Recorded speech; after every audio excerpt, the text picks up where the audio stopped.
Hey, welcome back. This is volume 5 of my series, Premiere Pro Quick Start for Noobs. And if you would please right now, go ahead and take a second and give me a thumbs up, like, and subscribe to this channel because it really helps small channels like mine get more established on YouTube, and I appreciate it.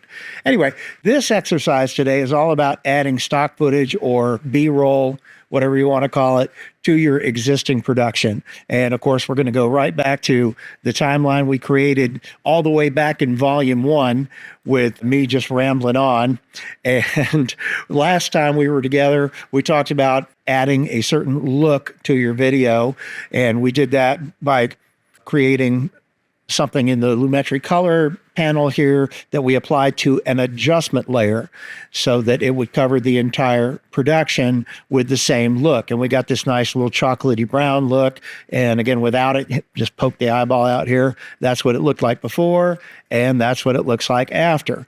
Now we're going to add some additional footage to this, or what's called B-roll. And you have a choice here now. You can either add that B-roll above or below the adjustment layer. Now, if you put it above the adjustment layer and this drag clips on here and create a new track, then those clips will not be affected by the adjustment layer that has the look on it. If you'd like to have those clips also affected by the look, then you'll need to drag this adjustment layer up one, and that'll create a new track up here, and it'll give you a blank track down here.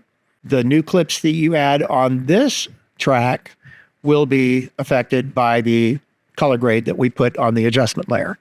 And now we're going to go back to the project panel, and I'm going to import an entire folder of clips that I chose to use as B-roll in this production.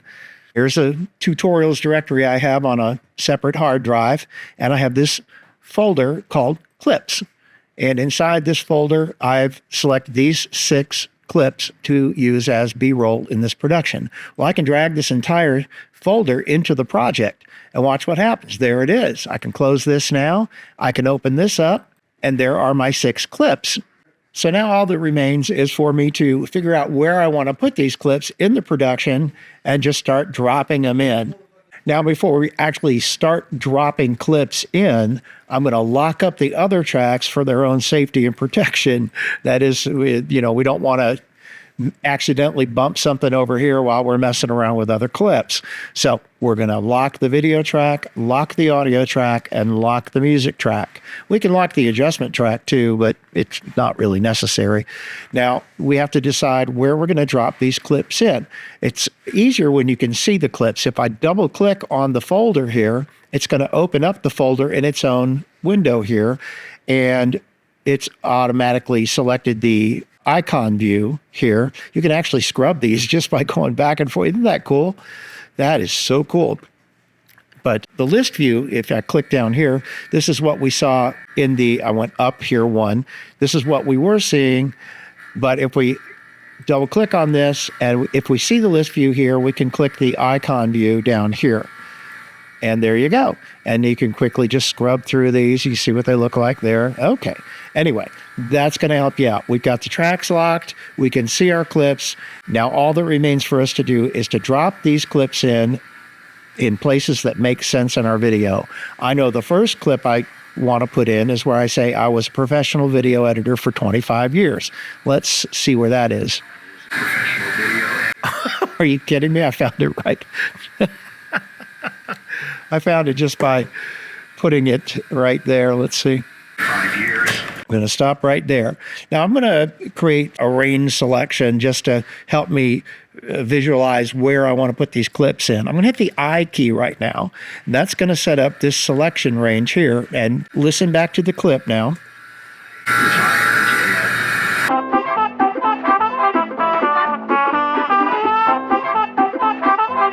I'm going to hit the O key here, and that's my selected range. If I hit the plus key, it zooms in on it, and I know I want to use this clip right here. If I double click on it, it's going to open it up in a source monitor, and the source monitor and the program monitor, in this case, in this workspace, they're in the same panel. So just keep an eye on where you are there. Now, I know I just want some of this clip in that range right there, and I don't want the audio that comes along with this stock footage. I just want the video. So I'm going to click this little icon right here and drag it down to this track and line it up with the beginning. I don't want it past this point, so I'm going to hit the C key, which brings up a little razor blade right there, and I'm going to cut it right there, hit the V key, select it, and hit the delete key. Did you follow all that? There you go. There it is. Now, I know that this clip is 1080p. It matches the other clips we have, so we're good to go there. We're seeing the whole picture there. And let's look at that. I retired and I built a studio for my retirement. Built this studio. Let's try that. I built a studio for my... I built a studio. Right at the beginning, the word studio, which is right there. And I'm going to go ahead and drag it out to here. Not worried about this. This is just for visualizing a little bit. But I can hit the I key now to set up a new range so I know where I want to put this clip of the studio that I made on my phone. Studio for my retirement. Have something. I think we had an audio drop out there. Retirement. Have someplace to play. It's good for both podcasting as you can play. Okay, right there. Hit the shift key and drag it backwards till it clicks on that. I'm going to hit the O for the out key, and I know this is where I want to put this clip. So let's take it and double click on it, open it up in the source monitor. This starts at my workstation and then pans across to the rest of the studio. I have a feeling it's going to be too long. So let's grab the video icon here and just drop it into place. Now, I don't want to cut it off because I don't have the full picture of the studio in there yet. So let's speed it up instead. How do we do that? Well, I think we've used the rate stretch key before. If I click and select it, and then I hit the R key, it's going to choose the rate stretching tool. Then I can just grab onto it and do that. Now that has made it fast motion. And I built a studio for my retirement. Have someplace to play. It's good for both podcasting, as you can see here. This is the podcasting section of the studio. The rest of the studio is for music recording. I have a full drum kit. Oh, I have a full drum kit. For music recording, I have a full... Right before I say drum, I'm going to take this, double click on it, and this is my drum kit clip. And I'm not bothering with the range selection here. I'm just going to drop it in here and take a look. Drum kit behind me, and there's guitars. Right where I say guitars, I'm going to want it out there, but I want the full clip. So I'm going to grab this and drag it back with the rate stretch tool. Now, I've just realized that these clips are in 4K and we're not seeing the full clip. So how do we do that? Well, let's hit the V key and just right click on it and choose fill frame. And now we're seeing the full picture. And the same thing back here, we can get rid of this range selection just by right-clicking and clear in and out. We're not seeing the full picture. So right-click, fill frame. There we go. Now you're seeing the full picture. It looks a lot better, doesn't it? Okay. I have a full drum kit behind me, and there's guitars and amplifiers and everything else in here. And before I was a video editor, I was a professional entertainer. Stop. Professional entertainer. Right there. Go back a couple of frames, right to the end of the word entertainer. I can hit the I key to mark a range selection in point. Let's see how far we want to go with this. Musician. I toured all over North America for about 12 years before my wife and I bought our first house. Okay, let's take it to there. I've got 3 clips I want to use here, and we're going to hit the O key. And I'm going to put these 3 clips in this range. So let's take this first clip here. These are all performance clips. And I'm going to double click on it to put it here. And let's see. This is an hour-long clip. And I just want to get a clip of me doing my thing.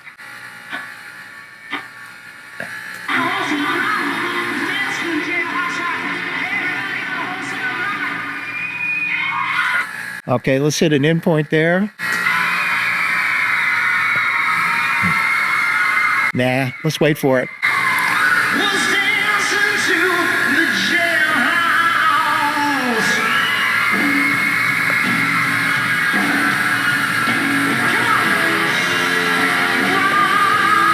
Oh, that's kind of nice. So let's use our JKL keys. I'm going to back it up with the J. When first come up like that, and I'm going to hit the I key to mark the endpoint.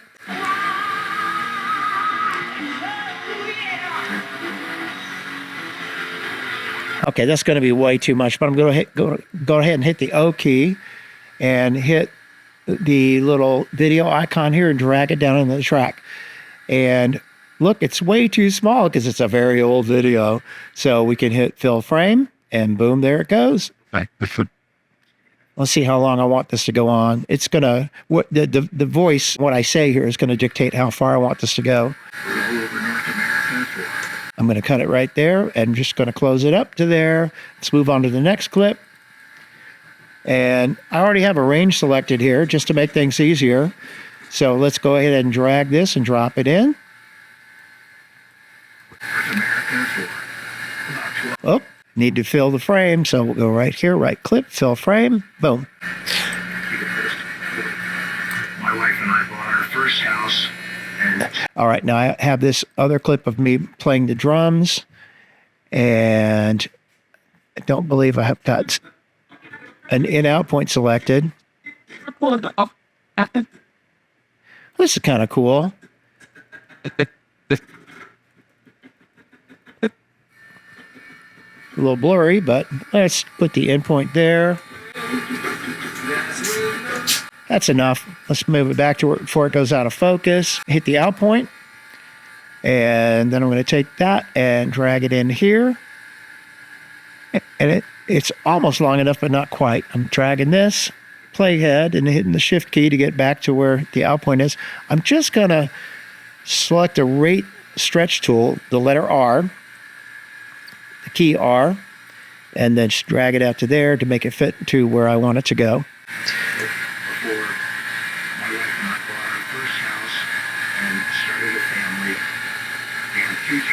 Let's go ahead and drag it all the way out to the end of that phrase because it's a little short. And if I drag it out and rate stretch it, it's going to be in slow motion. Here's a tip for you. To make your slow motion look smoother, I'm going to hit the V key again. I'm going to right click on this. I'm going to go to time interpolation and select optical flow. Now this is a special effect. It really just helps the frames blend together better. Because this original footage was, I think, about 30 frames per second, and now it's going to be quite a bit slower. It's going to be more like 15 frames per second, and we don't want it to look jerky. Now, you see we get a red bar up here, meaning it should be rendered before you play it back, but this laptop seems to be playing it fairly easily, so I'm just going to let it go. My wife and I bought our first house and started a family. Okay. I like the footage. I think it's cool. Now, I'm done dropping footage in. I've done all the B-roll I'm going to do today. We can clear this out just by right-clicking and go clear in and out. All right, now just while I'm thinking about it, if you want to do any color correction on these clips, you just go to the first one. Don't need that. That's kind of a graphical thing. Don't really care about that. Let's go to the second one. We'll highlight it. And back in the Lumetri color panel, we can just, under the basic controls, just hit the auto button. And it looks a little washed out. So I'm gonna bring the whites down a little bit. Let's get the scopes up here. There we go. It's not too bad actually. It just looks a little washed out. Maybe we can increase the contrast a little bit. That'll do it. Maybe bring the whites down just a tad. There we go. Yeah, I like that. Okay, let's go to the next one. It's right here. It's the drum kit. So with that selected, let's just hit the auto button. Brightens it up a little bit. Again, now it has automatically decreased the contrast. I'm going to increase it because I just like it better. There we go. All right. Now these clips are very old and funky. Let's hit the auto button and see what it does. I think it increased the contrast, actually decreased it, but it turned up the highlights quite a bit and brought the exposure up. Let's go to this clip here and auto. All right, that looks pretty good. I can tell it increased the saturation there. And let's go to this clip. and highlight it, of course. Now hit the auto key, and it's giving me a little more contrast there. It brought the shadows down a little bit. Yeah. Anyway, so I'm done with that. Okay, what's next? I'm going to hit Control S to save the project. That's something you might want to do a lot, is hit Control S. Premiere Pro has gotten better at auto saving so that if it crashes, you can go into your directory under the auto save folder where your project is, and you can bring up the most recent one so that make sure you don't lose any work. But you might not even have to do that because Premiere Pro is really good about saving right along with you. But old habits die hard, and I do a lot of Control S to save my project along the way. Okay, let's talk about something a little more advanced, and that is transitions. You might want to put in some transitions to make this footage, I don't know, a little more compelling, or just make your project look a little more interesting. Now, there's a couple of ways you can go here.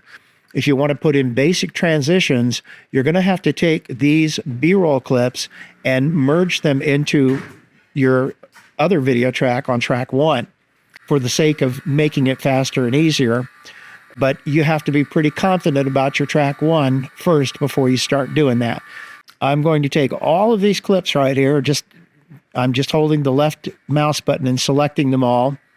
I'm going to take the playhead, and using the shift key pressed, it's going to snap into the beginning of that. I'm just using that for a guide so I don't mess up when I drop these down. And now they're dropped in, and they have overwritten the other video that was on track 1. And this will allow me to put quick transitions in very easily. If I hit the plus key and open these up, I can see where I want to put the transitions in. I want to put one in there. So let's just put in a dissolve. And all you need to do is make sure nothing else is selected and that the playhead is where you want the dissolve to go in. And you can hit Control D, and that will put a dissolve in. Now, typically it would put it in between the two clips, but in this case, it's put it at the beginning of the B-roll, and that's okay. And that has to do with the beginnings and endings of clips. That's okay. You can shorten this dissolve up quite a bit. 5 years, I retired. I know I can do that by clicking on it, the right end of it, and dragging it this way to shorten up the dissolve. Now we have this. 25 years, I retired, and I built the studio for my... All right, we can drop another dissolve in here, or we can do something else. Over in the effects tab, I've written this word in here. It says dip, and it brings up these two transitions, which are dip to black and dip to white. Let's take the dip to white and drop it in there and see what happens. It's done the same thing here. It has put it onto the beginning of the next B-roll clip. And that now looks like this. I built the studio for my retirement. It's too long for my taste, so I'm going to grab onto the end of it and left click and drag to make it more like a flash. The studio for my retirement. There you go. I like that. Have someplace to play. Heights. Okay, we're going back to me now. So let's just put another dissolve in there. Control D. Now let's put it on the left end of this clip. If I want to shorten it up, I have to go here. Oh, it's not letting me shorten it up. Now, why is that? It's because of where the next clip begins and ends. So what to do? Let's delete it. Now we're going to press the N key, and we'll get this tool that allows you to click between clips and drag either left or right. It won't drag to the right because the other clip is there's no more footage on that clip. But I can drag it this way because there's footage here. And now the cut is here. So if we add a dissolve, again, shift and drag it to where the cut is, V, Control D. Now I've got a dissolve there, and I can shorten that up this way, and I can drag it this way and this way. How cool is that? Now I've got this. Have someplace to play. Heights. Good for... That's a quick demonstration of transitions you can add that are built into Premiere Pro. We just dropped in a dissolve, dip to white, and another dissolve. They work very well, don't they? Now, me, myself, I have bought package of professional assets that include a lot of transitions, cool transitions, lens flares, and zippity-doo-dah things that go up and down and sideways and spin and all kinds of stuff like that. And if you buy one of those things, you do not need to drop your B-roll down into the first track. These things are so sophisticated that they can tell that you have 2 tracks and it wants to put the transition between the 2 different tracks, and it really does an awesome job. You don't have to lock your tracks down or anything. It actually does that automatically. The package I use is called Premiere Pro FX, just the letters F and X. I think I paid $99 for it a few years back, and it's great. I haven't needed anything else since then. That's a little more sophisticated, so we're not going to get into that now. So basically, we've covered the bases of you collect your B-roll, how to put it into your project, how to get it into the project panel, how to get an icon view so you can see the clips, you can scrub over them a little bit. Double-clicking on a clip will open it up in the source panel, and then you can choose an in and out point there, drop it into the empty track where you want them, fool with it until you get it just right, beginning and the end of it. And that's basically it. We also talked about adding color correction to those clips as well. And remember, you can make the decision as to whether you want those things to be affected by the adjustment layer or not affected. If you put them above the adjustment layer, they will not be affected. If you put them below, then they will be affected. That's about it. Okay, join me next time for Volume 6, where we're going to talk about creating graphics, signage graphics to put into your production. Thanks for joining me, and please do not forget to like and subscribe. It really does me a lot of good when you do that. All right, click the thumbs up, like, and subscribe to the channel, and ring the bell also so you get notified whenever I have a new video up. I appreciate it. Thanks for watching.